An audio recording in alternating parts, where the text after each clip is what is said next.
नमस्कार. नमस्कार. सुधारित तंत्रज्ञान या युट्यूब चॅनलमध्ये आपलं सर्व शेतकरी बांधवाचं मनापासून स्वागत आणि धन्यवाद. शेतकरी मित्रांनो, आज आपण आंब्याच्या बागेमध्ये आहोत. एकंदरीत आंब्याचा मोहर कसा आपण राखला पाहिजे किंवा आंब्याचा मोहरगळ का होती, आता ज्यांचा मोहर गळून आंब्याची अशी साईज बनलेली आहे त्यांनी कशी फवारणी करावी जेणेकरून आपल्या आंब्याची साईज चांगली बनावी, त्याच्यावर कीड आणि रोगाचा कुठलाही प्रादुर्भाव होऊ नये, ह्याच्यावर आपण सखोल चर्चा माहिती देणार आहोत. शेतकरी मित्रांनो, याच्या आधी आपण एक व्हिडिओ बनवला होता आंब्याच्या पिकामध्ये. आंब्याची लागवड कशी केली पाहिजे, आंब्या पिकाला कुठल्या योजनेतून अनुदान दिलं जाते आणि आंब्याचा मोहरगळ थांबवण्यासाठी आपण कुठली फवारणी घेतली पाहिजे. जर कोणी ती व्हिडिओ बघितली नसेल तर नक्की ती व्हिडिओ तुम्ही पहा. आज आपण जे एकंदरीत आता बघत आहोत, भरपूर जणांचा आता मोहरपासून एक आंबे थोडं गोटी साईड मध्ये आंबे झालेले असतील प्रत्येक शेतकऱ्याचे. आता आपण ह्या बागेमध्ये सुद्धा शेतकऱ्याच्या आलात, आता यांचं मोहर थांबलाय आणि मोहरगळ बी भरपूर झालेले यांचे.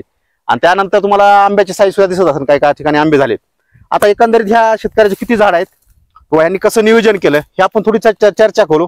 नंतर आपण याचा स्पेसिफिक असा सल्ला देतो की तुम्हाला आपल्या आंबे जर असे लागले असतील याला कुठली फवारणी घेणं गरजेचं आहे, कुठली कीड आणि रोग येतात आणि याला पाण्याचं व्यवस्थापन कसं करणं गरजेचं आहे, ह्याच्यावर आपण सखोल चर्चा येणार. पूर्ण नक्की व्हिडिओ पहा. आपल्याकडे एक आज प्रगतशील शेतकरी आहेत, युसुफ बडगाव, तालुका केज, जिल्हा बीड मधले आहेत शेतकरी. आता यांची 2-3 वर्षापासून बाग आहे. एकंदरीत यांची झाडे किती आहेत, ही कशी काळजी घेतात बागाची, हे आपल्याला नक्की सांगते. नमस्कार. नमस्कार. हॅलो, मी राजलिंग महालिंग पाटील, युसुफ बडगाव येथील माझी ही बाग आहे. माझी बाग एक हेक्टर आहे. ही 15 बाय 15 वर मी लागण केलेली आहे याची. तर हे झाड आता सध्या 5 वर्षाचे झाड आहे ते, आणि गेल्या वर्षीपासून मी याचं उत्पन्न घ्यायला सुरू केलेलं आहे.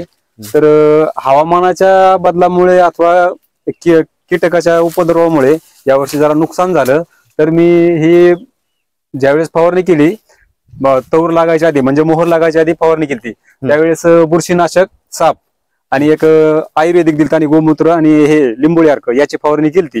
तर तौर मोहर चांगला फुटला आणि नंतर दुही काही फिरली होती. दुही फिरली, त्याच्यामुळं खूप नुकसान झालं. नंतर दुसरी एक फवारणी घेतली, अशीच घेतली, ती दुसरं नाही घेतलं. आणि माझं कारण एकच आहे की फक्त सेंद्रिय करायचं होतं मला. हे सेंद्रिय रासायनिक करायचं नव्हतं, सेंद्रिय करायचं होतं. त्याच्यामुळं औषध जरा सेंद्रियाला एवढा रिझल्ट तात्काळ भेटत नाही, म्हणून असं झालं असेल असं मला वाटतंय. पण तरीही प्रयत्न केल्यावर सेंद्रियाला म्हणजे सक्सेस होणारच आहे. तर आता यावर्षी थोडं चूक झाल्यामुळं आहे, पण तुम्ही सांगता तसं आम्ही करू. शेतकरी मित्रांनो, आता ह्यांनी एक त्यांचा अनुभव सांगितला. आपल्याला सेंद्रिय आंबा करण्याचे एक महत्व त्यांचं सांगायचं म्हणजे ऐकायला मित्र, आपण जर सेंद्रिय आंबा खाल्ला की त्याची टेस्ट गोडी अतिशय चांगली असते आणि मार्केटमध्ये भाव चांगला असतो, आरोग्यासाठी चांगलं, आरोग्यासाठी बी चांगला असते, त्याची गोडी चांगली असते. शेतकरी मित्रांनो, आज जर बघितलं सेंद्रिय मालाला भरपूर अशी मागणी आहे. आपण जर थोडं रासायनिक थोडं सेंद्रिय जरी केलं तरी आपलं चांगलं उत्पादन येते. परंतु आपण सेंद्रिय करत जात असताना किंवा रासायनिकाचा दोन्हीचा वापर करत असताना योग्य सल्ला घेऊन करणं गरजेचं आहे. आता एकंदरीत या शेतकऱ्या जर बघितलं तुम्ही, बहार जर बघितलं आपण, तर बहाराची गळ जर बघितलं तुम्ही, तर जर आपण टक्केवारीमध्ये जर अंदाजे काढलं तर ह्याचं 40% बहार गळ झालेले, फक्त 60% झाडावर गळ राहिली, म्हणजे आंबा राहिलेला आहे. आता याला एकंदरीत ह्यांची जे फवारणी होती ती फवारणी त्यांनी निमार्क 10,000 ppm मध्ये भेटते, 25,000 ppm मध्ये भेटते, 50,000 ppm मध्ये भेटते.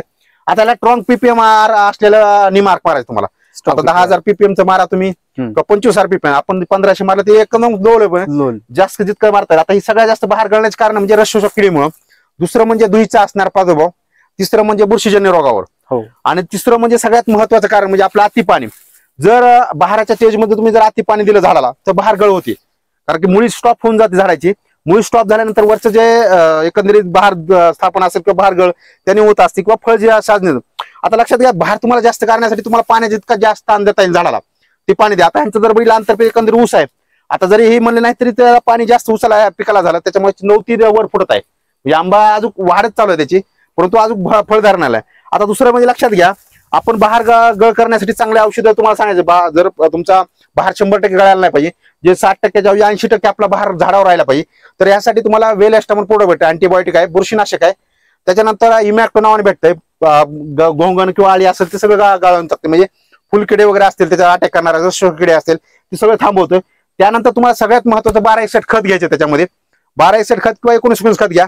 जरी तुम्हाला खत घेणं शक्य नसेल तर झाडाच्या खाली ड्रिंचिंग करा, हुमिक ऍसिड सोडायला प्रयत्न करा, खत सोडा. आता बघा लक्षात घ्या, आणि दुसरं एक सगळ्यात महत्वाचं, आता ही त्यांची बाग अतिशय चांगली आहे, परंतु शेतकरी मित्रांनी एक छाटणी केलेली नाही. जर तुमचा 1 वर्षाच्या पुढे आंबा असेल तर छाटणी करा, 100% विसरू नका, छाटणी करा. छाटणी केल्यानंतर काय होतं की आंब्याची हाईट चांगली होती आणि फुटवा जास्त निघतो झाडाचा. आणि फुटवा जास्त निघाला की आपलं उत्पादन. आता लक्षात घ्या, आपला हेतू काय असतो, एखादं पीक लावलं तर आपल्याला जास्त उत्पादन मिळणं. मग जास्त उत्पादन मिळवायचं असलं तर वैज्ञानिक दृष्टीने तुम्हाला प्रयत्न करावे लागतील. त्यासाठी तुम्हाला फुटव्याच्या फवारण्या करावं लागते, रस शोषक किडीला थांबावं लागेल, तुम्हाला बुरशीजन्य रोगाला नियंत्रण करावं लागेल. त्याचबरोबर तुम्हाला खताचं नियोजन व्यवस्थित करावं लागेल. आता काय काय ठिकाणी बागा जर बघायला गेलं तुम्ही, आता बोर्ड पेस्ट काय काय जण लावतात बघा, कारण की खोडकिळा येत नाहीत. आता भरपूर जणांच्या बागा असते, त्यांनी बोर्ड पेस्ट लावा, जेणेकरून तुम्हाला घरच्या घरी तुम्ही मूर्छित चुना ही घेऊन आपण लावू शकतो, ज्याने खोडकिळा होणार नाही, भिंका रोग होणार नाही, असे रोग सुद्धा आपण नियंत्रण करू शकतो. आता हे लक्षात घ्या, जर तुमच्या गोटी टेजमध्ये जर आंबा असेल तर ह्याच्यामध्ये सगळ्यात महत्वाचं म्हणजे ह्याच्यावर रसशोषक किडीचा अटॅक जास्त होत असतो, कारण कवळी झाडा फळ असल्यामुळे. ह्यासाठी रसशोषक किडीच्या नियंत्रण करण्यासाठी तुम्हाला इस्टाएक्स म्हणून औषध होतं, आंतरप्रवाही कीटकनाशक आहे, ती एक घ्यायचं तुम्हाला. त्यानंतर बुरशीनाशक घ्यायचे, डायमोक्झा सारखे बुरशीनाशक घ्यायचे, जेणेकरून की आंतरप्रवाही बुरशीनाशक आहे की तुम्हाला आंब्याला कुठलाही बुरशीचा प्रादुर्भाव होणार नाही. त्याच्यानंतर तुम्हाला वाढीसाठी तुम्हाला 12 सारखे खत घ्यायचे. जर तुमचा आंबा जर गोटी स्टेजमध्ये असेल तर 05234 खत घ्यायचे तुम्हाला मिक्स करून फवारणीमध्ये, जेणेकरून आपल्या आंब्याची लवकर साईज बनन आणि चांगला आंबा बनन. अशा 2-3 फवारण्या केल्या ना तुम्हाला एक आंब्या काढणीपर्यंत आता हे लक्षात घ्या, फवारण्याचा खर्च जास्त होत नाही, परंतु आंब्याची साईज आणि आंब्यावर असली काळुकी आणि आंबा जर चांगला बनला तर आपल्या व्यवस्थित. आता मार्केटला ज्या डॅमेज आंबा असतील किंवा एखाद्या रस शोषक किडीने जर आता पांढरे माशी सारखे असेल, त्याने जर रस शोषला, फळमाशी नसेल तर त्या आंब्यावर डाग पडला जातो, काळा डाग. आणि काळा डाग पडल्यानंतर त्या डाळी तयार होते आणि ते आंबा खराब होऊन जातो आणि आपल्या ते मार्केटला विकतात, ते आपलं नुकसान होतं. अशामुळे जर तुम्ही अशा जर बाग आंबा करत असाल, चिकू करत असाल किंवा इतर कुठल्याही फळबाग करत असाल तुम्ही, तर अशा प्रकारे काळजी घ्या त्याला, जेणेकरून तुम्हाला जास्त त्याचा फायदा होईल. छाटणी व्यवस्थित करा, बोर्ड पेस्टचा वापर करा आणि योग्य अशा फवारण्या करा. तरच शेतकरी मित्रांनो, जर कुठल्याही पिकाचं तुम्हाला उत्पादन घ्यायचं असेल तर योग्य असं नियोजन करणं गरजेचं आहे. आता जर तुम्ही बघितलं, नियोजन जर तुमचं शून्य असेल तर उत्पादन तुम्हाला मिळणार. आता ह्या जर बघितल्या शेतकऱ्यांनी, हे सुधारित शेतकऱ्यांनी अतिशय चांगलं नियोजन केलं, परंतु जर तुम्ही बघितलं एक तर कुठे तर छाटणीचा प्रॉब्लेम होता, छाटणी जर व्यवस्थित केली, बहारावर जर व्यवस्थित त्यांनी चांगली फवारणी केली असती तर अजून ह्यांना अजून जास्त उत्पादन मिळालं असतं. जाऊ द्या, पुढच्या वेळेस ते अजून ह्याच्यावर अजून चर्चा करून आपण त्यांना व्यवस्थित अशा औषधाचा सल्ला देणार. जर तुमची अजून जर बाग असेल आंब्याची वगैरे कुठल्याही जर पिकाची तुम्हाला माहिती पाहिजे असेल तर आपलं सुधारित तंत्रज्ञान हे युट्यूब चॅनल शेतकऱ्याच्या हिताचं चॅनल म्हणून ओळखलं जाते. शेतकऱ्यांना आपण त्यांच्या बांधामध्ये आणि कमी खर्चामध्ये कसं उत्पादन मिळवतं ह्याच्यावर जास्त माहिती देत असतो.